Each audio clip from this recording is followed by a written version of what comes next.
This afternoon, I'm very pleased to be hosting everyone for this virtual webinar. My name is Kelly Wicker, and I'm the director of the Science and Technology Innovation Program at the Wilson Center, a congressionally chartered think tank here in DC. Our program covers all aspects of tech and science, but we are very proud to have our Digital Assets Forum within the program that focuses on blockchain and digital assets and how these tools can accelerate innovation, how they can free people from financial chains, and in general, open new opportunities. Today, we're here to talk about the newest executive order that was put out by President Trump pretty soon after he took office, and what that means for the landscape of digital assets, for governance, for finance. I'm pleased to welcome my colleague, Alan Rechtschaffen, who chairs our Digital Assets Forum and is also a board trustee at Wilson. Alan is a senior lecturer at NYU, has authored a number of books, and has 2 patents in the cryptocurrency space. So he is well equipped to walk us through this executive order. One quick note, there should be at the bottom of the screen a Q&A function. Please feel free to submit questions at any time throughout the presentation. We'd be happy to take questions wherever it makes sense, and we certainly will reserve time at the end for those questions if we don't get to them during the presentation. With that, I will turn it over to Alan. Take it away. Thank you, Kelly. And Kelly didn't mention that Kelly and I also co-host a podcast called Blockchain Explained, which is not quite as popular as the Joe Rogan Experience, but is extremely good if you're interested in cryptocurrency and blockchain. And there's a lot of exciting stuff going on right now. And it's really a great opportunity to be able to spend some time with you this afternoon to look at the president's executive order and what the actual impact that is going to have on the cryptocurrency markets, on the digital assets market. So with that, I will share with you a PowerPoint, and we're going to talk today about President Donald Trump's executive order entitled Strengthening American Leadership in Digital Financial Technology. And Kelly is quite right that this was put out very soon after the president took office. Within 72 hours, he put out this executive order focusing directly on the regulation of digital assets, cryptocurrency, and in particular, in something called stable coins, which we'll talk about today. My patents that Kelly mentioned are actually in stable coins. So I have some background in that, and I'll try to explain the technology behind this. And for today, what we're going to do is we're going to look at the future that the regulatory construct that Donald Trump has put out, or the ideas that Donald Trump has put out in his executive order, what that holds. But we're going to see in the context of that it is really based on the fundamentals of what cryptocurrency is and what blockchain technology is. So I think that by understanding the technology, we'll be able to understand the regulatory approach and the approach that the president is taking in terms of making America the cryptocurrency capital of the world, is really based on a return to the fundamentals of what cryptocurrency, what blockchain technology is all about. Kelly mentioned that I chair the Wilson Center Digital Assets Forum. I also am a professor. I'm a senior lecturer of laws at NYU Law School. I've written 3 textbooks on capital markets, derivatives, and the law, which is particularly interesting because the way I got my first job teaching was, I don't want to say how long ago this was, but it was long enough ago. I was very interested in something called derivatives, and derivatives were not a household name. We hadn't had the 2008 financial crisis yet, and there was no solid body of law governing derivatives, particularly over-the-counter derivative transactions. And there was an evolution of the regulation of derivatives, and you've seen something which is analogous in the cryptocurrency space, as we've seen an attempt to figure out how to handle this new financial technology, this new digital financial technology in the form of blockchain and cryptocurrency. To understand the president's executive order, to understand cryptocurrency, to understand blockchain, and I love to have an open dialogue, and if you want to chime in with questions along the way, please do. It's, the format of this is more lecture-like. I enjoy having a back and forth, but please chime in anytime you want.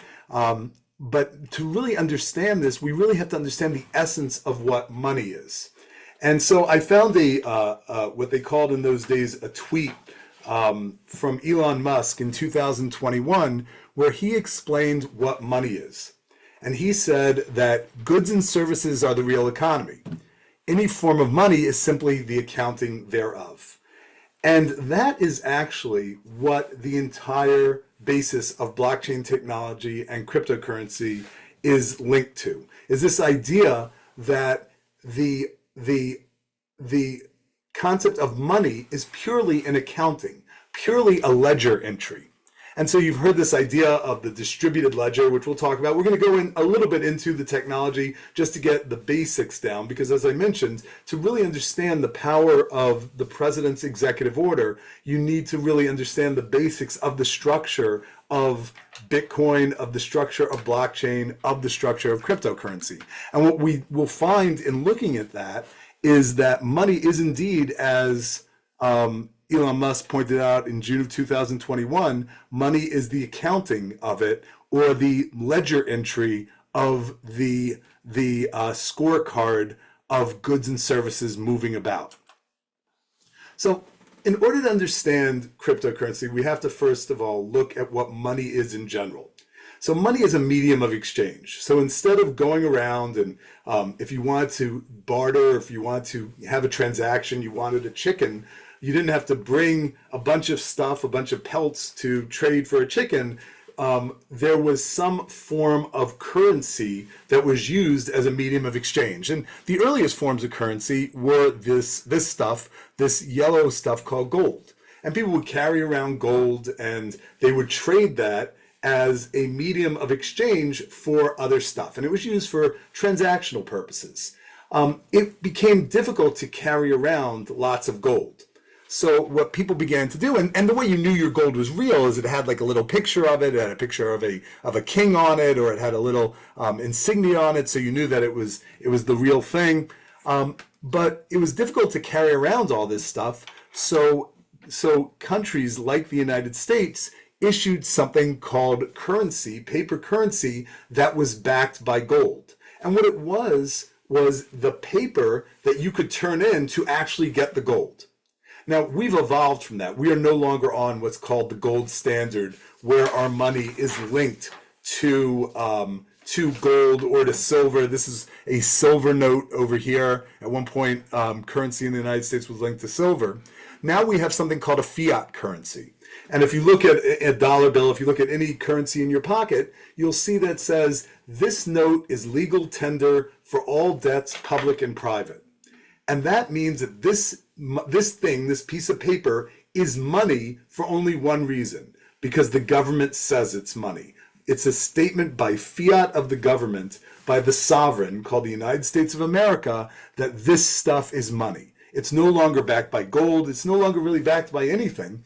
It is backed by our agreement to agree with the sovereign, to listen to the fact that it is indeed currency, that it is indeed money.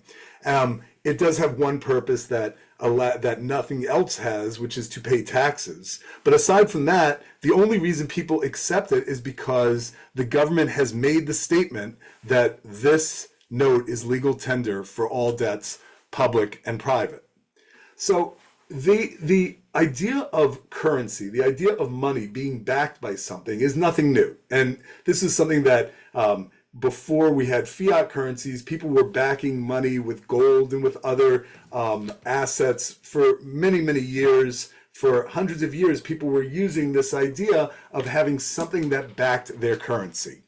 And the idea for the blockchain, the idea for cryptocurrency, is built on a very simple principle with regards to how the recording is done, how the accounting is done for the cash or the assets in an economy. And this is a true story, and I'm sure I'm embellishing a little bit, but you'll see that this little rock thing is actually an actual picture of something called raw stone. And I know that you're here to talk about the president's executive order, and we're in sort of a parenthetical right now, but it really requires an understanding of the nature of the structure of the blockchain, of the way that cryptocurrencies are actually structured and work, in order to be able to understand how powerful the president's executive order actually is to enhance the technology, the financial technology of cryptocurrency and blockchain technology. So on this island called the Island of the Yap, they had these stones called raw stones. And as you can see, they were extremely big. And these raw stones, people loved these raw stones. And they were very hard to get, and everybody loved them. And on this island, what people did was they said, we're going to use ownership of raw stones, the accounting for how much raw stone each person on the island of Yap owns, we're going to use that as a form of currency. So instead of bartering for stuff, if I want to buy something from Kelly, I would go ahead and I would go to the town, the city hall, the center of town, and I would go on this island of Yap, and I would go to City Hall, and I would say, I would like to buy a chicken from Kelly, and in return for that, I'm going to give her some ownership interest that I have in this raw stone, in this stone that was sitting somewhere on this island of Yap. And the person in City Hall would write in a journal, would write in a ledger, like Elon Musk was saying, the accounting thereof, that Alan transfers to Kelly 0.5% interest in the raw stone in return for a chicken. So what we had here was a centralized system of accounting, a centralized ledger where City Hall kept all the books for everybody on the island of Yap. So anybody who wanted to do a transaction had to deal with City Hall, had to go talk to that one person who kept the ledger. Now, there's an obvious problem that comes from that. The big problem with that is if you have one person keeping the ledger, you've got to really trust that person, because that person could be a bad person. They could be Kelly's buddy and not say the right amount of raw stone interest that was transferred for the chicken. They could actually make a mistake because they're human. Somebody could break into City Hall and change the ledger, hack the ledger that was held in City Hall. And the people in the island of Yap understood this problem. So they decided that they were going to create a new technology that we now call blockchain technology. And that technology is something called a distributed ledger. The distributed ledger meant that instead of going to City Hall to do a transaction, to enter into the transfer of a chicken for some interest in the raw stone, everybody held a copy of the ledger.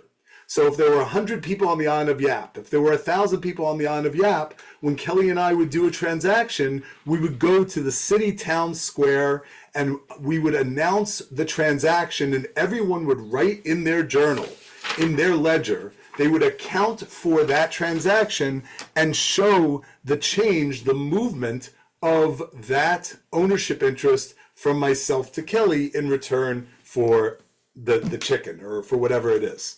And that piece of information became what is called immutable, which means that nobody could really cheat anymore because there were hundreds of people who had the same ledger and everybody could see each other's ledgers. So even if Kelly was friends with 20 people, she wasn't friends with 300 people. So she could not get them to change the details of the ownership interest in the raw stone.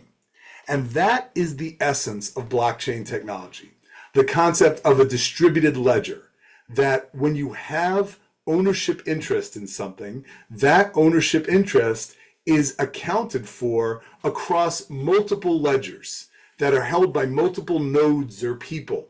And each of those people holds on to that information, and that information now becomes immutable because so many people have that information.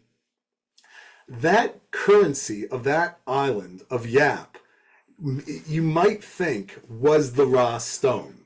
But once we were putting things in a ledger, if tomorrow the raw stone disappeared from the island, if it blew off the island tomorrow, the money system wouldn't change. it wouldn't make a difference that there was no more raw stone, because there was a certain amount of these ledger entries that showed that each person owned a certain amount of something that was accounted for in a ledger entry.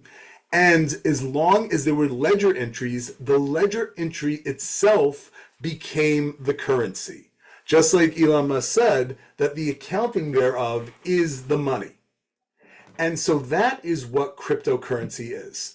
Cryptocurrency is the digital ledger entry that is the accounting for the ownership interest in something people are calling money. Now, people have to believe that they have to believe that that ledger entry is worth something. Otherwise, they're not going to give away their Coca-Cola or their chicken for a transfer of interest in that ledger entry. So there is an element of that type of trust, but there's no trust in a central authority. Everything is now decentralized. And now the power of ownership of money has been distributed among everybody on the island of Yap without it being in the form of a central bank or a central depository. Now, there are other things you can do once you have this ledger system. So we have this island of Yap and we have this ledger system. And the reason I'm explaining this now is to help you understand stable coins. And that's a big focus of President Trump's executive order. If we on this island of Yap have a neighboring island and they love the way we have our currency system, they could come over to us and they could say, look, you know what we'd like you to do? Instead of just using your Yap money and writing the digital ledger entry about Yap money, could you do us a favor and write information about ownership interest in this other stuff that we have on our island and keep that information in your ledger? So instead of the Yap money, now there's this other money that is using the same ledger system, and it is built on the back of this distributed ledger, of this blockchain. And that is the nature of tokens. And you'll hear a lot of talk about tokens, that people can take a ledger like something like Ethereum or Solana, this blockchain, and they can build other tokens on it. And those tokens can represent things. In fact, those tokens can represent US dollars. I can say that the ledger entry now represents a bunch of dollars that are sitting in a bank. And that is what the idea of a stable coin is when you have a token or a cryptocurrency or a coin like the Yap money, that represents not raw stone, but represents US dollars. And that is the nature of stable coins. Now, the reason that they're stable is because unlike raw stones, which fluctuate in value, or gold, which fluctuates in value, or Bitcoin, which fluctuates in value, the US dollar is the US dollar. So as long as it is linked to this thing called the US dollar, then the price of that stable coin should be relatively static, relatively stable.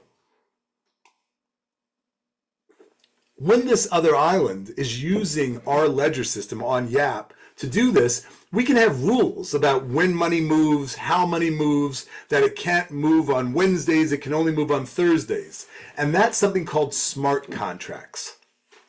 And you can have rules that on the island of Yap would be told to the people who are holding the ledger, but in the world of blockchain technology, it's actually written into the code of the blockchain. So very important to understand about blockchain technology is that blockchain technology is another form of data storage. It's a ledger form of data storage. So you can write computer programs on it and store it in these ledgers. Now, these ledgers are not in one cloud. They are what's called distributed. So now we have a system where people can't hack it in the same way that they can hack something which is in one place because it's in multiple places at once. And that's the idea of a smart contract, which isn't specifically addressed in the president's executive order, but it's important to understand because part of the technology that is so exciting about blockchain technology and cryptocurrencies generally, one of the ideas about this technology that's so exciting is you could build entire computer systems and entire applications and programs on a ledger, on a system that could be used for cryptocurrency. In other words, cryptocurrency is a use case of blockchain technology. Blockchain is a storage system, and the use case, like the Yaps use it, is to store that one piece of information, the ownership interest in the raw coin. So this idea of having a decentralized system was extremely popular on the island of Ra and became a focus of attention and somewhat popular during the financial crisis in 2008. You had these huge institutions like Lehman Brothers that failed. You had things happen that people had never seen before. We had the Great Recession, and that was followed by the Great Pandemic. And throughout the Great Recession and throughout the Great Pandemic, we had the Federal Reserve do something called quantitative easing. So they printed a lot of money, and that's beyond the scope of today's discussion, but they printed a lot of money. In the context of this decentralization, this focus of decentralization in the United States, because you saw these centralized institutions that were having problems, like a bank. A bank is a perfect example of a centralized institution. You have money sitting in a bank account, and you believe the money's there because they send you a statement or you look at your app and you believe that that institution is telling you the truth, that that money is there. You have to have trust in that central institution. The blockchain, like the decentralized ledger on the island of Yap, is designed so you do not have to have that trust anymore because everybody can see that the money is there. It's not just one entity, one centralized institution telling you that the money is there. So during the financial crisis, you had a lot of talk about this distrust in centralization. And that's when you had Satoshi Nakamoto and she, they, he, we don't know who or they Satoshi Nakamoto was or is, created something called Bitcoin. They wrote a white paper describing a peer-to-peer trustless system for currency built exactly like the Yap system. And what they talk about is proposing a system for and this is straight from the white paper on Bitcoin. They talk about proposing a system for electronic transactions without relying on trust. And what they did was they said by distributing the ledger and by making encryption of the information that is on that ledger, we can have a currency that is immutable and doesn't have a double spend problem, meaning that two people have the same piece of money. So now with the creation of Bitcoin, Bitcoin said that Satoshi Nakamoto said that we could create a peer-to-peer currency system. But the one thing it requires is that people actually believe that it's money. The way we believe, because the sovereign tells us this note is legal tender for all debts, public and private. In order for a cryptocurrency to be money, we have to actually believe and trust in that money and say that it's worth something. And when Satoshi Nakamoto first developed the computer program that mined or generated these Bitcoin, the mining process is solving of an equation in order to build a new Bitcoin. And there's a way of each of the nodes, each of the people who have the ledger, looking at that equation to make sure that the information is correct, that when that generates a new Bitcoin and it's mined, that Bitcoin has a limit of 20 million Bitcoin and no more. So when Satoshi Nakamoto first created the first Bitcoin, it was an interesting computer program that generated ledger entries, which if somebody would believe was money, would actually become money.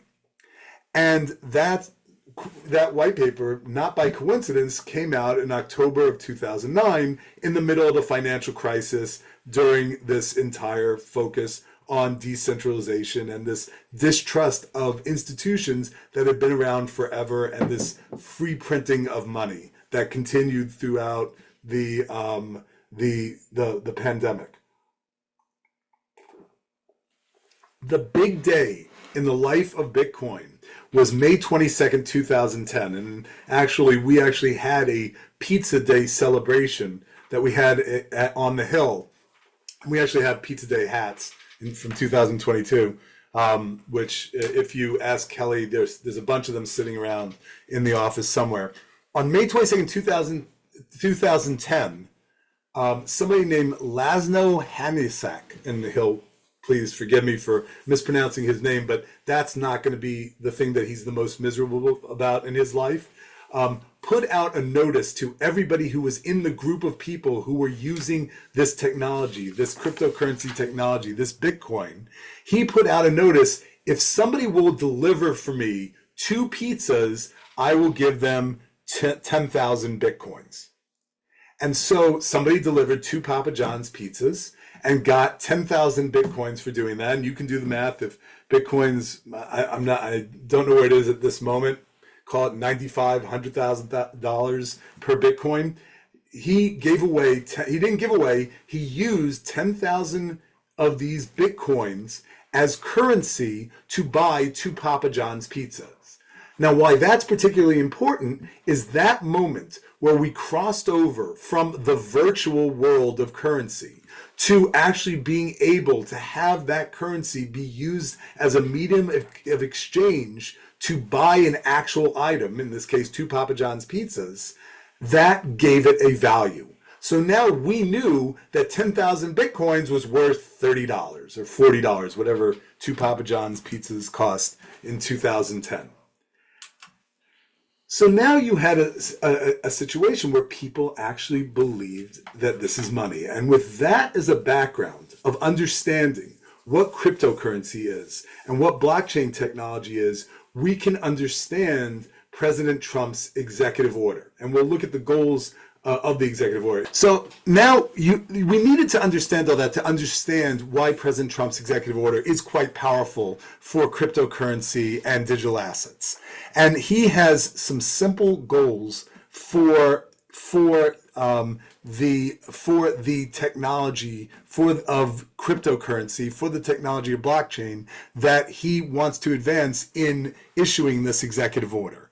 And those goals are the following: to foster innovation and economic growth. He wants to support the responsible growth of digital assets and blockchain development. He also wants blockchain to not be censored. He wants people not to be able to say that you can't limit what is put onto a blockchain. He wants to use stable coins as a means of strengthening the US dollar. And he wants to ensure fair banking access for people who are in the business of cryptocurrencies or blockchain. And super important, and this is something that people were excited about when President Biden came out with an executive order on cryptocurrency, which we'll look at that briefly and just see what the difference between the two and how monumental a change it really is in President Trump's executive order.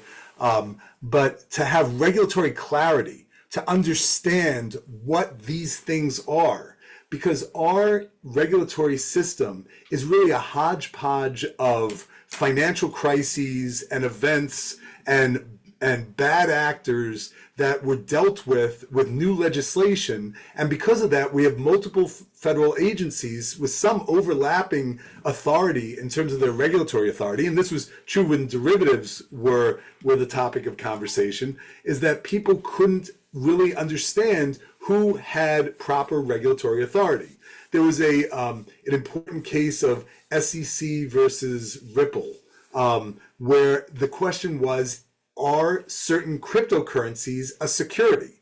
Securities are, there's a laundry list for what is a security in the Securities Exchange Act, but there was no clarity as to whether or not these cryptocurrencies were securities. There are certain tests, there's something called the Howey test, to be able to figure out if they can fit into that, if we can shoehorn it into the laundry list of what a security is, but there was no specific regulatory clarity as to who would regulate cryptocurrencies. If it's a commodity, maybe it's the CFTC. If it's a security, maybe it's the SEC. So that is a key focus of the president's executive order, is to provide that regulatory clarity. And one of the biggest things that he did in his executive order is President Trump said that he was going to ban central bank digital currencies and prohibit central bank digital currencies in order to protect financial freedom and privacy. Central bank digital currencies are cryptocurrencies that are issued by central banks. And now, and this is why it was so important to go through that whole story of the YAP and all that stuff, because it in and of itself is somewhat oxymoric to have a central bank digital currency that is a cryptocurrency on a blockchain. Because if it's centralized, it's no longer the essence of what cryptocurrency was designed for. The whole essence of cryptocurrency was designed in order to allow for the ledger to be distributed among multiple people without having to trust one entity to keep the records or to keep things private or to protect your financial freedom in your spending habits. For instance, if you had a central bank digital currency and all our money was controlled directly by a central bank, I won't say the Federal Reserve, but any central bank, then that central bank, even if they use a ledger that's one or two nodes as opposed to hundreds of people, and they're in control of it, they would actually have the power to shut your money off. It's not like you could take $100 bill and go buy something. If the central bank actually controls the money, controls the ledger, they can flip a switch and actually control your spending. They also will know every single movement of every dollar will be known by the central bank. Now, if this is in the hands of private entities, they might know that information also, but at least you've made the choice of which private entity has that information, as opposed to that information being shared only with the central authority. One of the biggest central bank digital currencies in the world right now is the digital yuan. And the digital yuan, all the information about spending is collected by the central authority because they are in control of their digital currency. Now, one of the things on the president's list of things that he focuses on is this idea of ensure fair bank access. The reason that is in the executive order, and there was I'm sorry, I didn't have a chance to watch the beginning of the subcommittee hearing today. There was a subcommittee hearing today, actually, on Operation Choke Point 2.0, the Biden administration's efforts to put crypto in the crosshairs. That there is an idea that the Justice Department had put pressure on financial institutions to limit access to banking systems for certain industries. That was Operation Choke Point, the first iteration. With cryptocurrency, a similar idea has been floated that people who were in the cryptocurrency business could not be banked, that there was pressure from the federal government to debank people in the cryptocurrency business. So if I came up with 2 stablecoin patents and that was my business, it would be very tough for me to open a bank account. Or at least that's what Congress, that's what this committee is investigating. It held a hearing on today at 2:00, and you can watch that hearing later, and that's not going to be the end of that story, but that's because of this idea in the president's executive order of ensuring fair banking access. I do want to point out just one more moment here when we talk about the general concepts of President Trump's executive order is that it's really designed to grow the cryptocurrency business, to grow blockchain. And in order to do that, he, as part of his executive order, revoked the executive order of President Biden on the same topic on digital assets. Executive Order 14067 was revoked by President Trump in issuing this executive order. And you can see that in the goals of President Biden's executive order were very different than President Trump's. And that's why this represents such a monumental change for digital assets that President Trump has created in issuing this executive order. President Biden's executive order was focused on protecting consumers and investors, to the creation of and exploring the creation of a central bank digital currency. The idea of combating illicit finance and national security risks.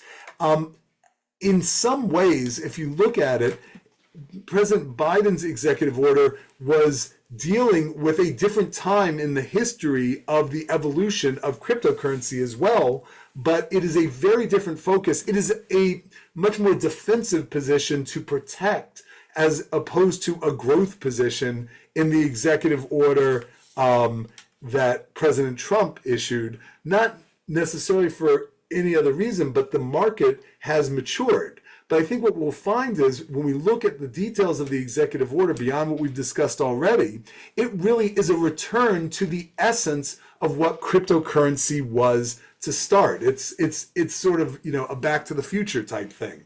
Because what we have here is, under President Trump, we have this idea that we are going to create a system where people have real choices in how their money works, in what their money is. And this is sort of the history of digital assets and executive orders. We have the original executive order from President Biden in 2022. We have the new executive order, which got rid of that and the Treasury framework associated with it.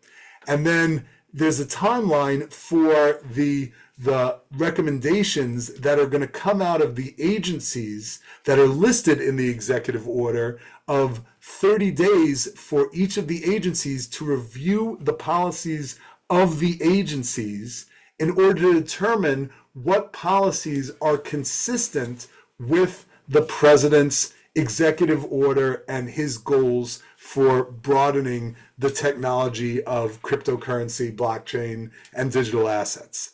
After the 30-day agency review, there's going 60 days, and in 60 days on March 24th, and my dates might be off because I calculated them, so I think these days are right based on a January 23rd issuance. I think it's March 24th, but please double check that.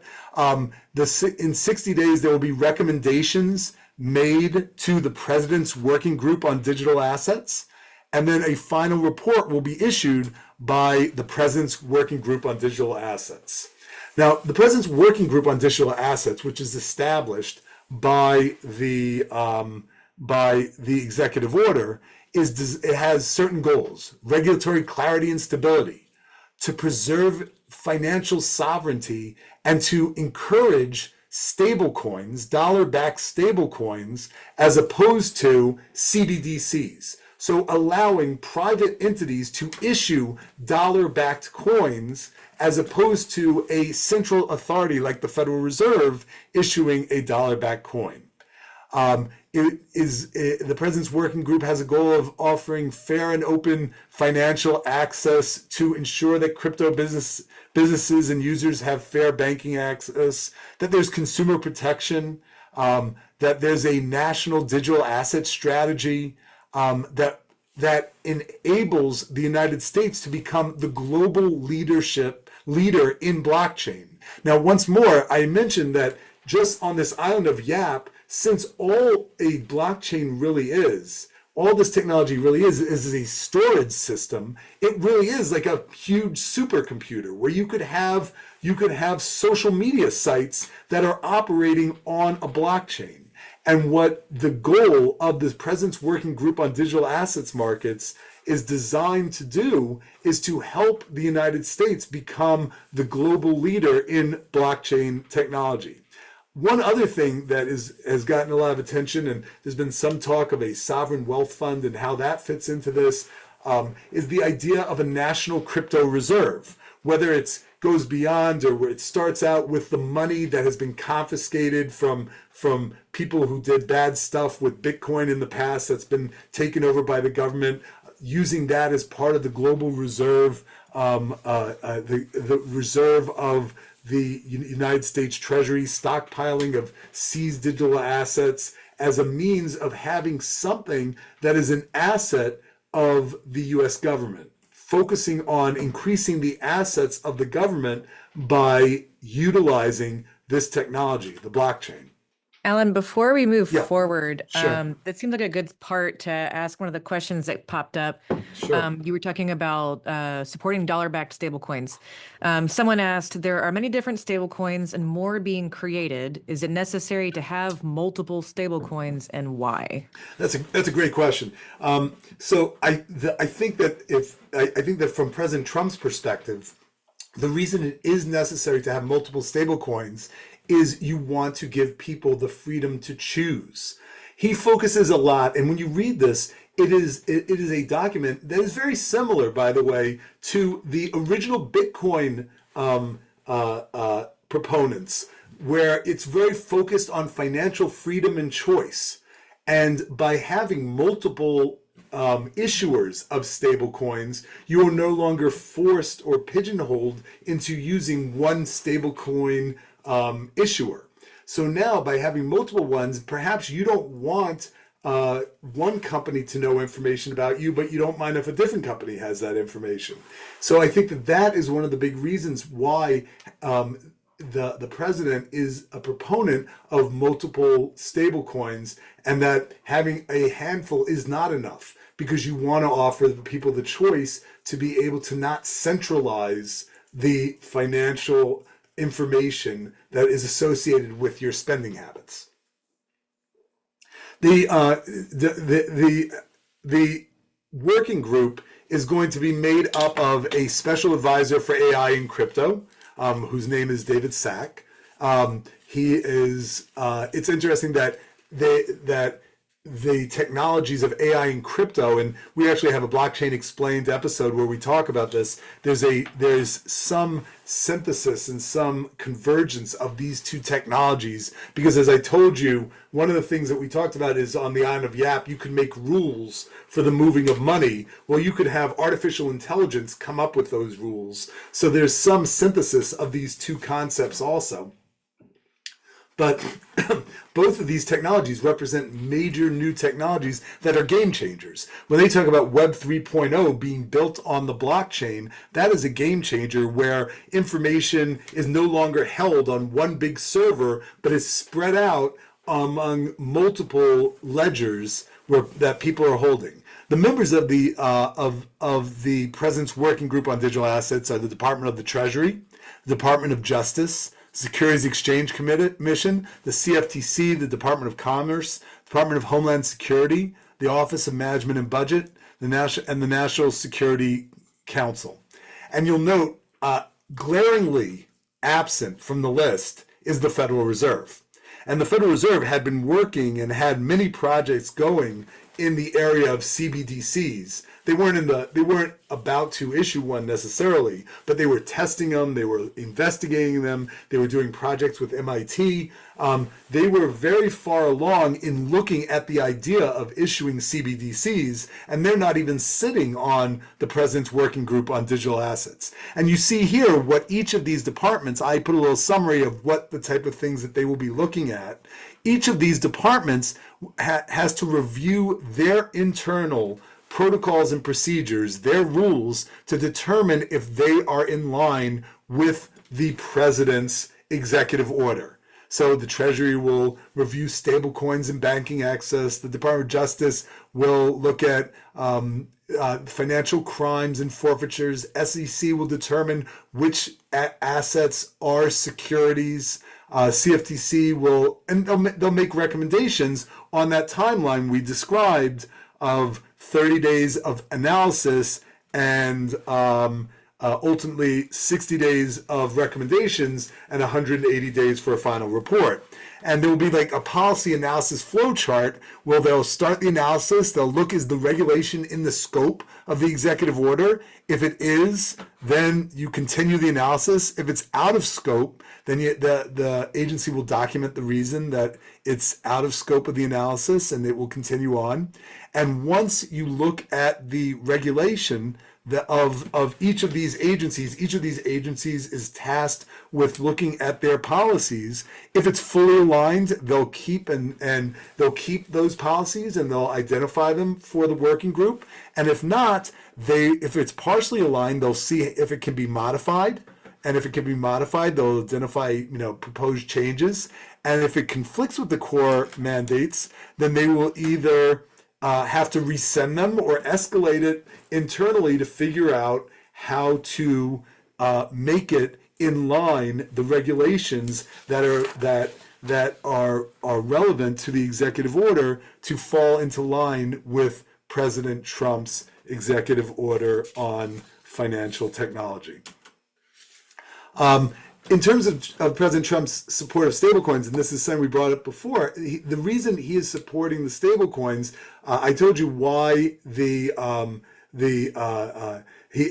idea of having multiple stablecoins is very much related to this opposition to a U.S. CBDC, very much in opposition to having a centralized authority controlling the money.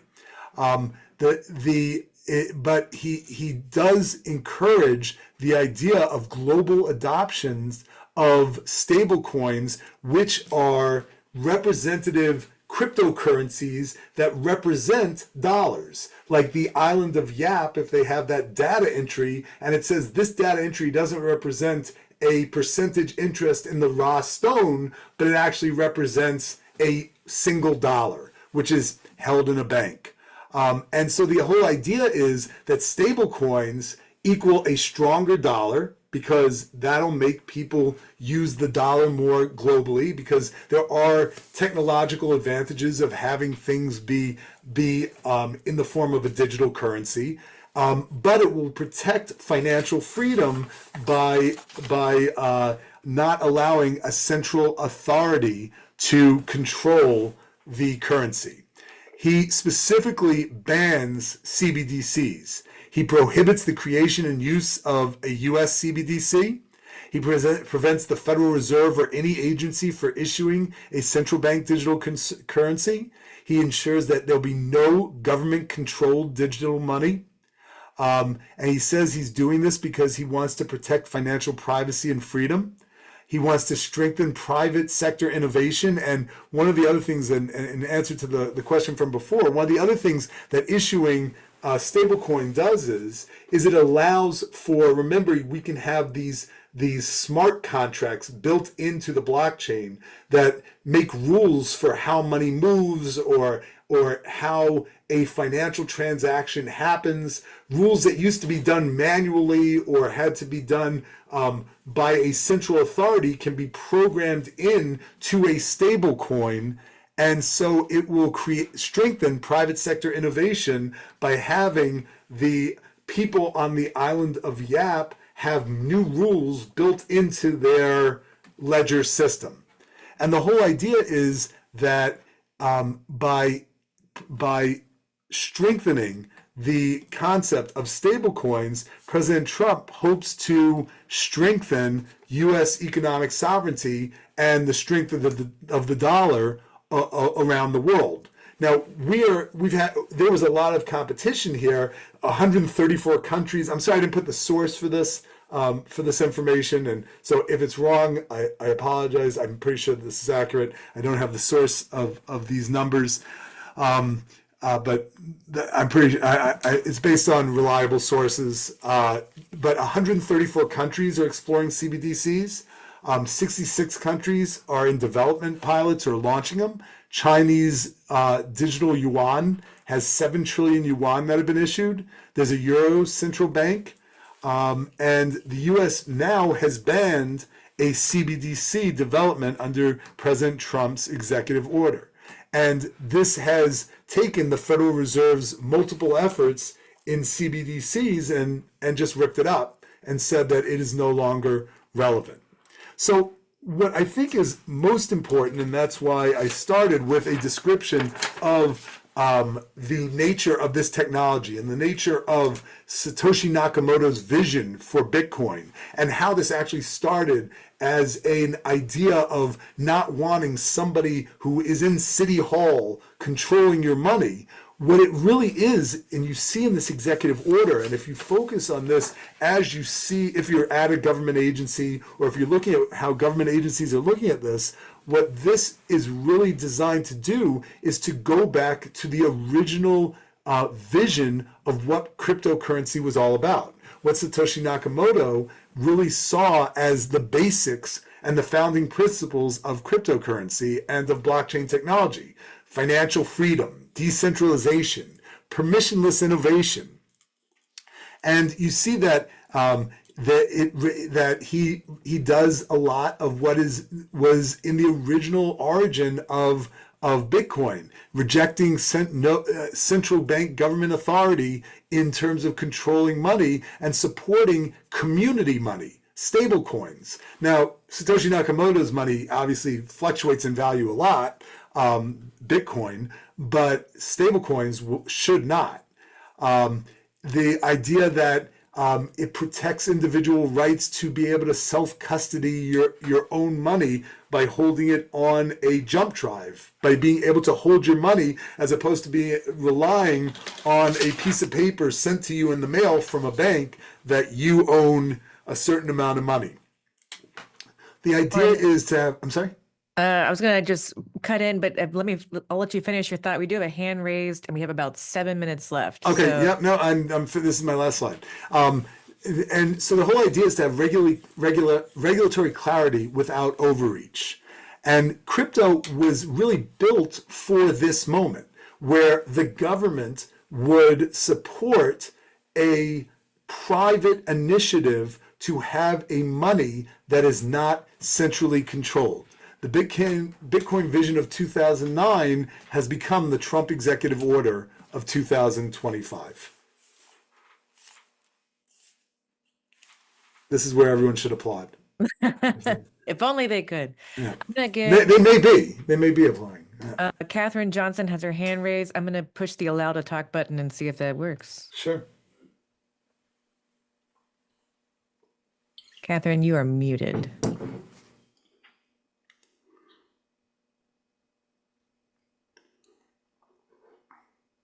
Can you hear me now? Yep. Yes. Okay, great. Hi, Catherine. Hi, and thanks for hosting this, Alan. This is great. I'm curious your take on this. Given the treatment here of stable coins and kind of it seems like silence on non-stable coins that obviously are not CBDCs, but just, regular tokens.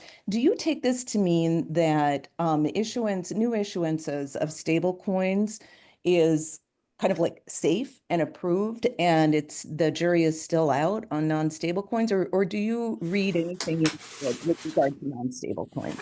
Well, I think that the nature of a stable coin being linked to a stable asset, we don't know if there's going to be rules that it has to be 1-for-1, if it has some ratio. This is all uncharted territory. I think that once it has gone through the various agencies that have a hand in this, that are sitting as part of the president's working group, we'll have a better view of what will be able to be created in terms of stable coins that are not 1-for-1 related to dollars, and coins that have no stability whatsoever, and how those are regulated, and what the SEC says about them being securities, and how the president's working group develops their approach to falling into line with the executive order. Thank you.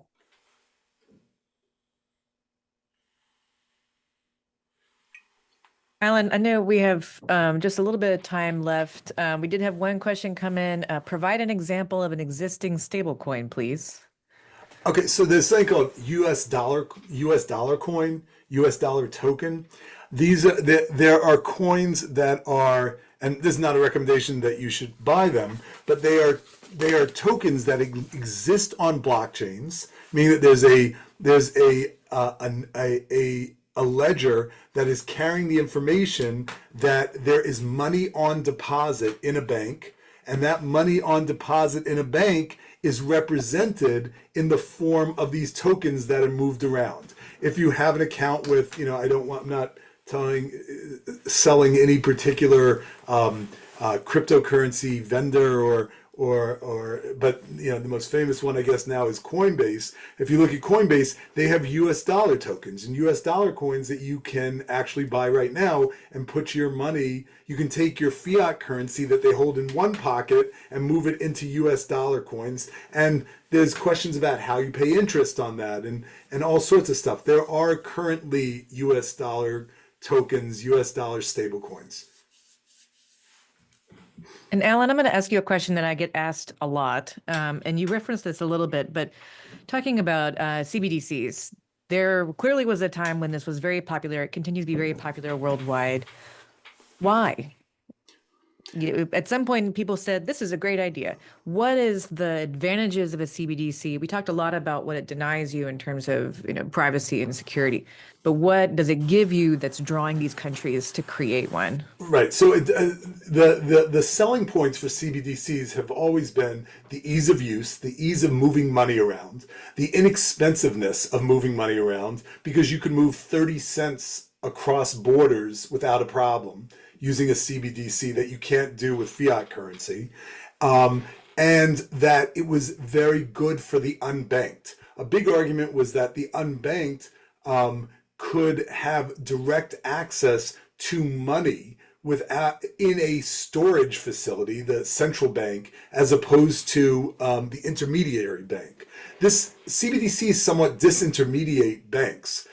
Because all of a sudden, and it depends if it's a retail CBDC or a institutional CBDC. So the big selling points was the convenience, the inexpensiveness of moving money around, and the provision of a currency for the unbanked that was directly linked to the central authority as opposed to a bank itself.